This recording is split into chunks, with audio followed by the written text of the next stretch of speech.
Welcome back, everybody. Today we're taking a deep dive into the world of persuasion. Oh, interesting. It's how words can actually shape our thoughts and actions, whether we realize it or not. It's pretty powerful stuff. You've sent in some fascinating excerpts really exploring this from like everyday conversations Yeah. to, historic speeches that we all know to those marketing campaigns that just seem to work no matter what. Yeah, those definitely get you. Yeah, they really do. So, when we talk about persuasion, we're really talking about influence. Okay. It's how we guide someone, maybe towards a thought, an action, or a decision, just through how we communicate. That makes sense.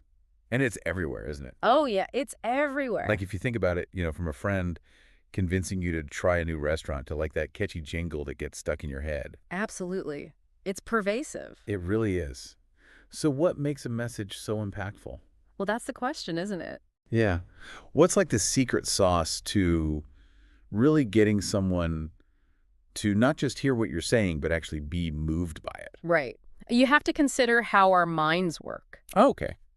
Why do we believe the things we believe? Right. What makes us change our minds? You know what? That's what I've always wondered. It's like some people just have this knack They do, for yeah. getting others to agree with them. Yeah. And I'm like, is it just charisma? Or is there like a method to the madness? I think it's definitely an art. Okay. And people have been studying it for centuries. Wow. We call it rhetoric. Rhetoric. Okay. Break that down for me. What is rhetoric, right? Yeah, what is that?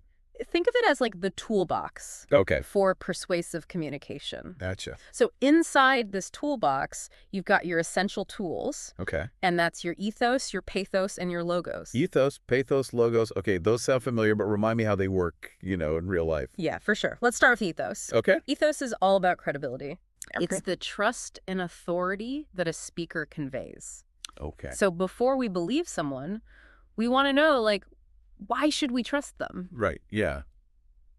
Makes What sense. else? So, imagine you're listening to a doctor giving advice. Yeah. You're probably more likely to trust them, right? Oh, absolutely. Yeah. Because their expertise just makes their message more believable. Right. Their ethos is strong. Exactly. Now, let's switch gears. Think about a really moving speech that, brings you to tears. Okay. Or an ad campaign that makes you laugh every time you see it. Oh, yeah.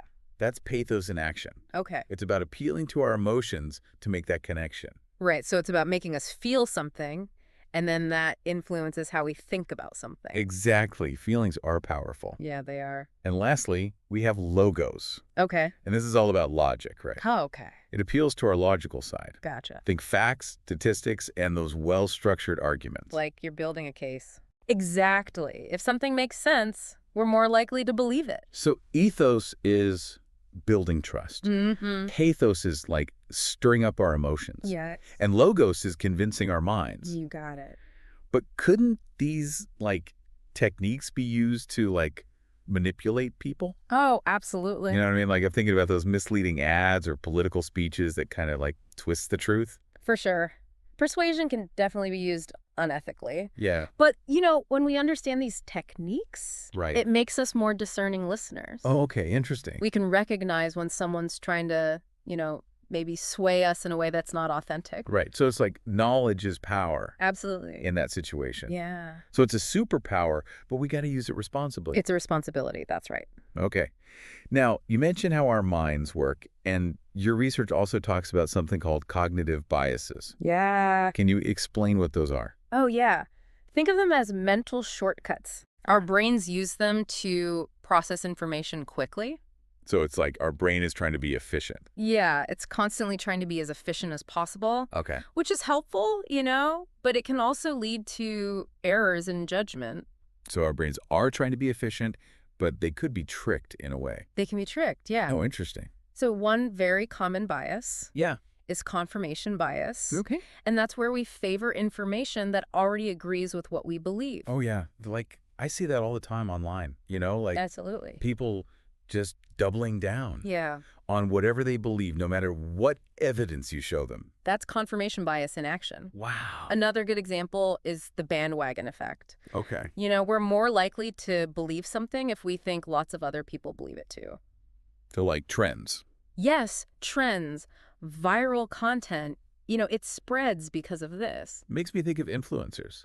Like, if they all use a certain product or they're all doing a certain thing, Exactly. it must be good. Right. That's how Yeah. they get us. Wow. So it's really important to understand these biases. Oh, it's crucial. So it's not just about, like, the message itself, but it's also about understanding how the audience might, like, receive it. Right. Knowing your audience is key. Gotcha. And that brings us to the power of language. Ooh, okay. It's not just what you say, it's how you say it. You know what? That's so true. I think about, like, when my mom gives me that look.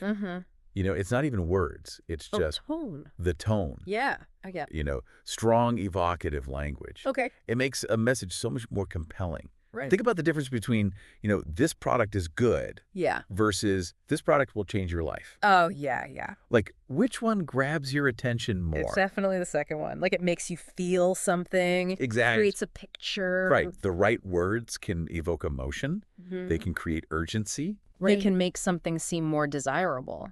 Yeah. And, that's where things get really interesting Oh, you when got we it. start looking at how this plays out in the real world. Okay, I like that. So we're taking this from, like, theory into practice. Into practice.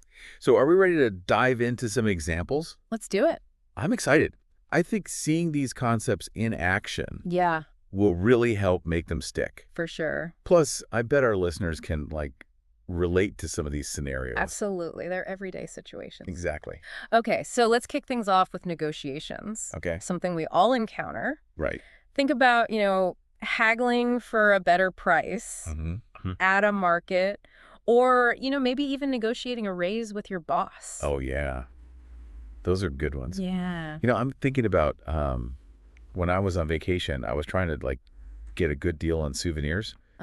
I didn't even realize at the time, but, like, I was using Persuasion. Oh, yeah. For sure. What kind of tactics do you think I was using? Well, probably, one common one is offering concessions. Okay. You might start at a higher price Right. than you're willing to pay, and then kind of come down gradually. Oh, yeah. The art of the deal. Exactly. Makes the other person feel like they're winning. Right. Even if... Exactly. Yeah. You're getting what you want, too. Right. Exactly. Another good one is highlighting common ground.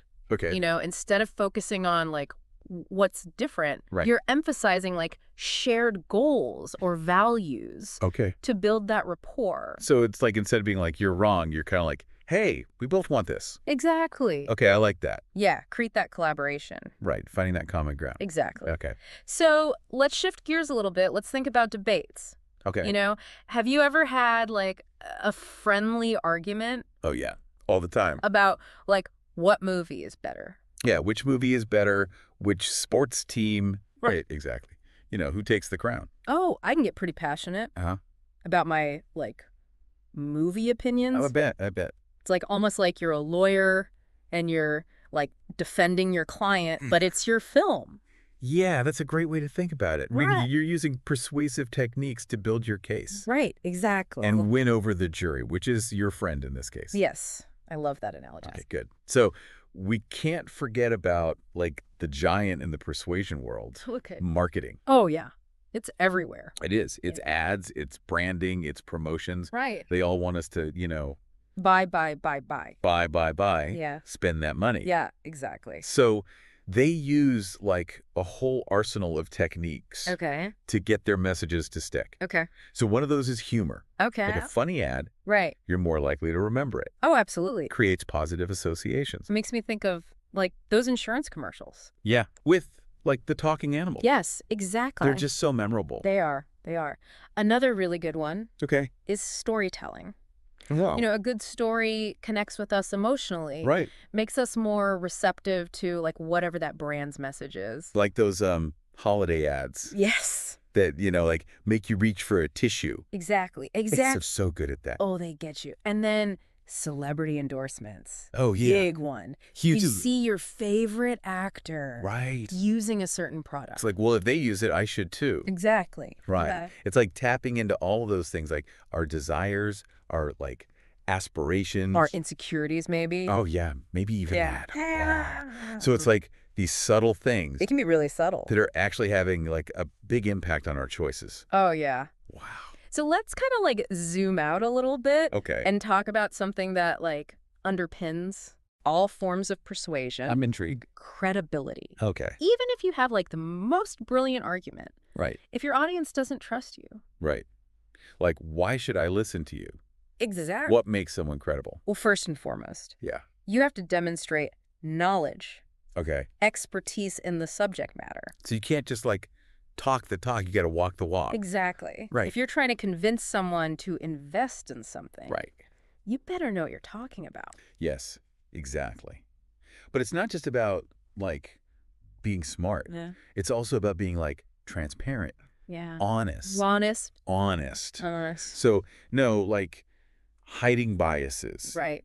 Or like downplaying like potential risks. No. Right. People can spot that. Yeah. Authenticity goes a long way. Right. And I think it's also about showing a genuine like concern for your audience. Absolutely. You know? Yeah. Like people can tell when you're just like trying to sell them something. Yeah. They know. You know what I mean? They know. Versus like when you're really trying to like help them. Exactly. When they feel like you care, Right. they're more likely to trust you. Gotcha. More likely to be persuaded. Okay. So we've talked about like these everyday scenarios, like, you know, negotiating, debates. Yeah. But what about like those, I don't know, like larger than life figures Okay, yeah. who've used persuasion to like change the world? Right. I'd love to hear some examples. Oh, yeah. Well, one that comes to mind is Martin Luther King Jr. Okay. Yeah. His I Have a Dream speech. Oh, yeah. Like a masterpiece of rhetoric. It really is. Every time I hear it, it just gives me chills. What made it so effective? You know, he just so brilliantly combined all three pillars Okay. of persuasion, the ethos, pathos, logos. Right. You know, his ethos, his credibility Yeah. came from, you know, his leadership in the civil rights movement. Right. His unwavering commitment to justice. He wasn't just like talking about equality. He was living it. Exactly. Yeah. And his pathos, his appeal to emotion was profound. Oh, yeah. I mean, he painted this vivid picture of a future Right. where his children would be judged not by the color of their skin, but by the content of their character. Such powerful imagery. And the way he delivered it, Yeah. you know, Unforgettable. he used repetition, metaphors, and his voice Right. to evoke hope, determination, Mhm. yearning for a better world. Yeah. But, you know, it wasn't just emotion. He also used logos. Okay.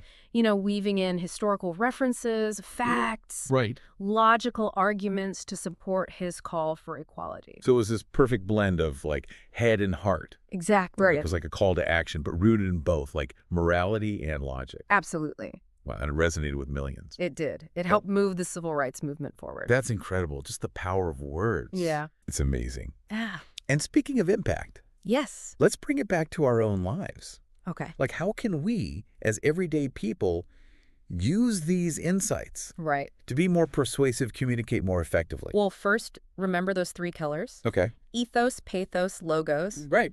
Think about like how you can build your credibility, Okay. connect with your audience's emotions, Mm-hmm. use logic and evidence Right. to support your points. And don't forget about those cognitive biases. Oh, yeah, those sneaky biases, right? Knowing about them, Yeah. I think, makes you more aware of how your own mind works and how other people's minds work. Absolutely, yeah. Yeah. And pay attention to your language. Okay. Choose words that are, you know, clear, concise, and evocative. And practice. And practice. Yeah, practice makes perfect. The more you use these techniques, Yeah. the more confident and persuasive you'll become. It's like learning a new language. It is. The language of influence. Yes. I like that. And it's a language that can, like, open doors. Right. Build relationships and help you achieve your goals. This has been a fascinating deep dive. I feel like I've learned so much. These too. You know, we've explored the history of persuasion, its techniques, and its power. That's amazing. But the real learning begins, I think, now. Absolutely. It's by putting these insights into practice Yes. in our own lives. Take action. So, what do you think? What are your go-to persuasion tactics? Yeah, what are your... Share them in the comments. Let's hear them. Have you ever been swayed by a particularly persuasive speech or ad? Oh, yeah. Tell us about it. I'm sure we all have. I know I have. And if you enjoyed this deep dive, Yeah. hit that like button and subscribe. We'd love to have you back for more. For more insightful explorations, and also let us know what other topics you're curious about. Yes. We'll dive in.